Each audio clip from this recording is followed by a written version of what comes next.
the project, bitch. Hello. Ooh. Hola, ¿cómo estás? I fucked it up even more. Let me wipe this.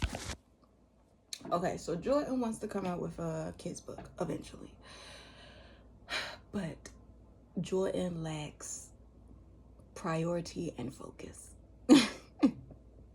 But I really want to do it. Like, I want to do a kid's book. And it's something in my family that my mommy proposed. And it's a little nursery rhyme that was made by my grandfather. And we want to turn that into a book. So I have to plant the seed so I can make it come true. I never did. I mean, I did a book. No, I did do a book before in elementary school. I remember because we was in like 5th grade, 4th grade. My teacher, the English teacher was Miss Johnson. The math teacher was Mr. Walker. If you know, you know. Okay, so Miss Johnson, I think her name was Johnson. I don't think it was Johnson. But, you know, it'd be hella Johnsons when it be black people for real. You just never know. It could have been Johnson or Jefferson. I just know it was a J. But, anyway, she had us write a book, and I wrote a book about jelly beans. And all I remember is the jelly bean went to jail. And I drew everything. I drew out the book, and it was a cool book. I don't know where that book is now. I made another book in college. In college, I did a book for the class was, okay, fly, get away, dirty fly. Okay, depriving me of my greatness. I hate flies. Anywho, so the class that I did this for is called Moral Panic. I loved that class. I loved that teacher as well. And he was like really pumping me up. He was like, you really should think about publicizing it and shit like that. And I was like, okay, I'm not going to do it. But like, did put a little pep in my step. Anyway, it's about, you know, rock and roll and how it started off a black movement, black creativity, and then somebody swiped in and was like, ooh, I like that, and it was Mr. Elvis. What that say? Mr. Elvis was influenced by Mr. Lil Richie, right? So then once Elvis got his hands on it, he was like, period, say less. And then Elvis and then Lil Richie like, what you mean say less? The fuck are you talking about? And then say 6 months later, because I don't know how long it took for Elvis to get his shit together, but he got it together, and he came out with You Ain't Nothing But a Hound Dog. Now I don't know if that was his first, but I know that he got bitches wet. Ooh. He got bitches juking, and them little white girls was loving it. So then, what's this? This is like A Girl's Locker. What does that? A Girl's Locker. He became all-time favorite for the white girls. He was killing the damn thing, and he was starting movements or whatever, because, you know, once the white people get their hands on it, they think they Columbus and shit, and you know, it started becoming international and worldwide. And then Elvis started playing on the radio, and these white bitches are like, who the fuck is this nigga? Who is this nigga? And then they find out that's not a nigga. That's Elvis. And then you got these white girls screaming their heads off. They want to fuck him. They want to love him. And, you know, he unleashed sexuality among Christian conservative teen girls. Now, I think sexuality is important when it comes to women, because men and boys are always pushed to be sexual, and they are sexualized a lot. However, women and girls are pushed to go away from their sexuality, because being sexual is considered being devious. But you know, sometimes you just want to be a sexy ass bitch, and that's okay. That is okay. I will hope you feel something down there, girl. Anyway, so this is the moral dilemma right here. So you have teenage girls, you know, having the best time of their life and having fantasies, and you know, he activated something. Elvis activated something in them. And then you got these damn Christian white ass daddies and popes and shit spraying them with holy water, saying devil child, devil child, devil child. Just because they found out their teen girls or their daughters was falling for this rock star. And Elvis is like, oh boy, oh shit. And then little Richard is just like, oh my Lord. Cause he fucked it up real shit. I'm not gonna say he fucked it up. He didn't fuck it up, but they started chastising it. Now, it was already considered devil music just because black people did it. But real shit, you had Lil Richard and you had Chuck Berry, and you had who else did you have?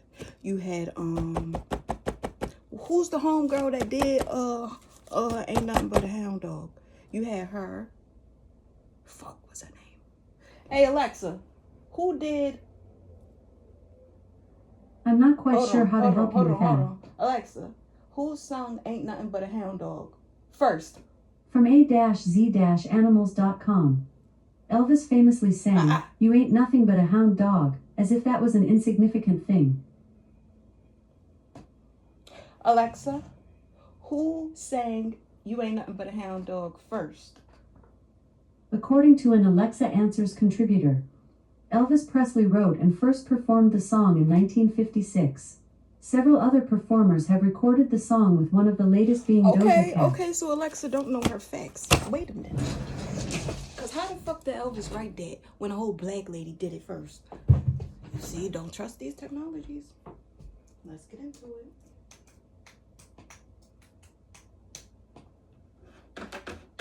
You ain't nothing but a... Hey, man, I get it. Hound dog originator. Big Mama Thornton. Thank you the fuck much. She tried to say Elvis wrote it. He ain't write the shit. He just sung it. Big Mama Thornton. Okay, let's see. Why did... Oh, but he changed the lyrics. Okay, let's see. Hold on. Learning with Jordan. All right, let's see. Okay, so who originally recorded Hound Dog? Big Mama Thornton. Recorded originally by Big Mama Thornton on August 13th, 1952. Released by Peacock Records in 1953. She sold over 500,000 copies, spending 14 weeks in the R&B charts. So it was considered R&B. Why? Because she was black. Okay, let's go. Now, it says, why did Elvis change the lyrics to Hound Dog? It was not rock and roll, it was blues. Elvis' version came out in 1956 and was an imitation of Freddie Bell's parody. So it was a parody of the original song. Okay, so who the fuck is Freddie Bell, and why was he making parodies of anything? Let's see. Cause what's so funny? What's so funny about that? Parody is a joke song. Freddie Bell, Hound Dog. You ain't nothing but a hound dog, crying all the time.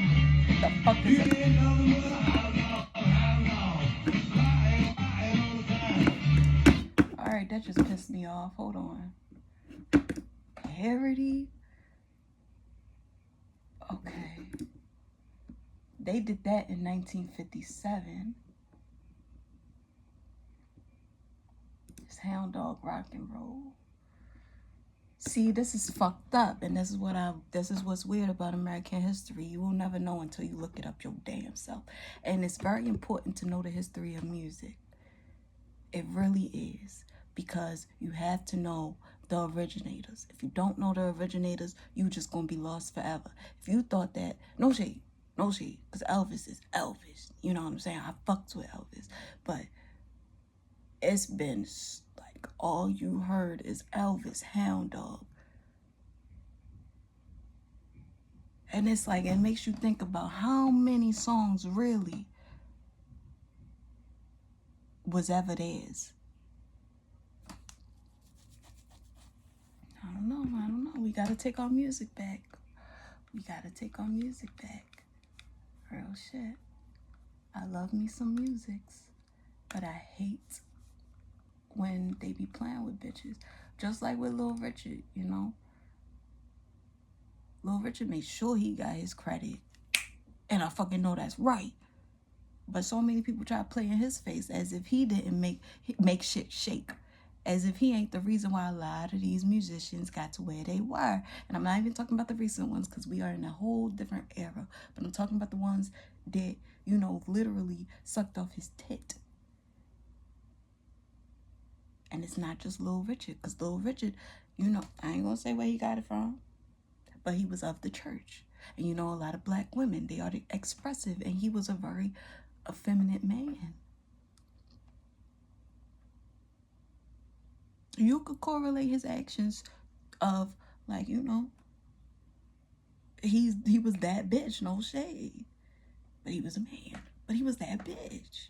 You couldn't fuck with him. Type shit.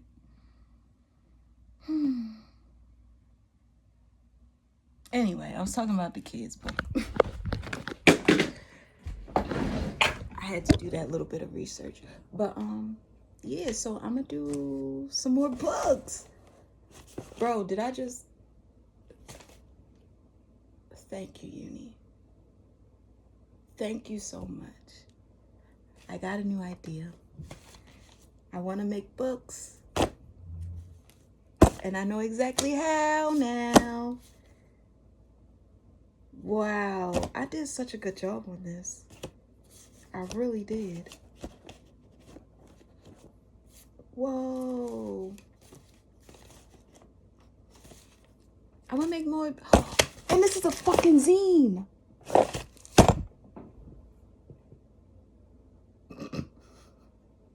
Everything I'm meant to do in this life, I've already started. I just gotta get back to my fucking roots, baby. This is a zine. And I told my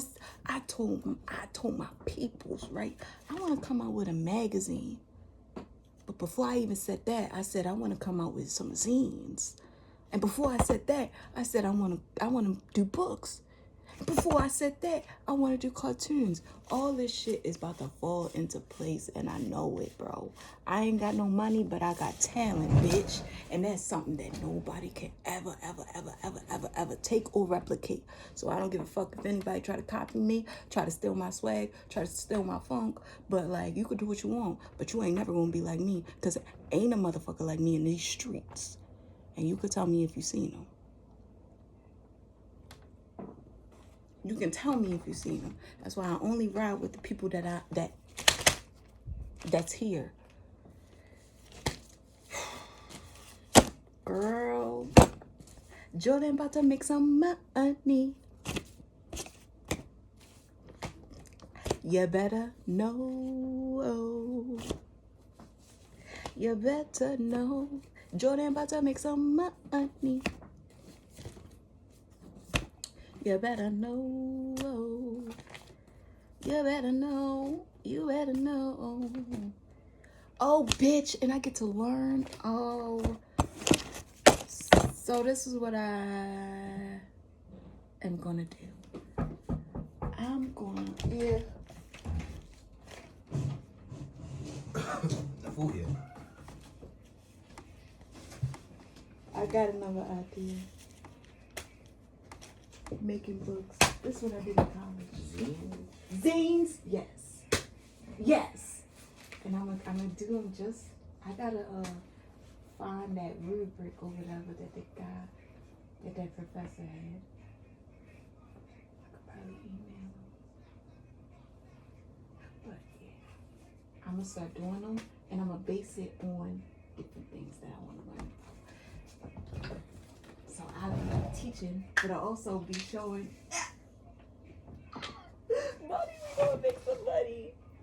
We have to. And then watch, people gonna be like, oh shit, I want that book. I'll be like, well, that zine, and I'll be like, yeah, $25. I gotta figure out how to, not this. Like if I'm in copies. Cause this, I don't even know how I would really turn. Oh, but I can use Canva and turn them into. But I want to do originals first, and then put it on the internet or do it on the computer, and then sell it like an ebook. You know, because nobody can get this, and if they do, it's gonna be real expensive. Hell yeah.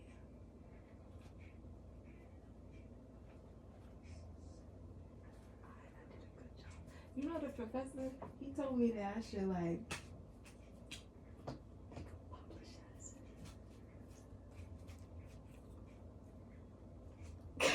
okay.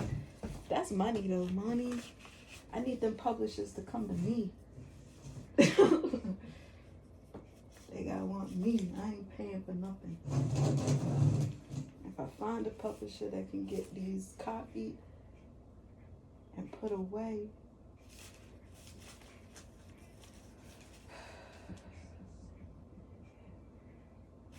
okay.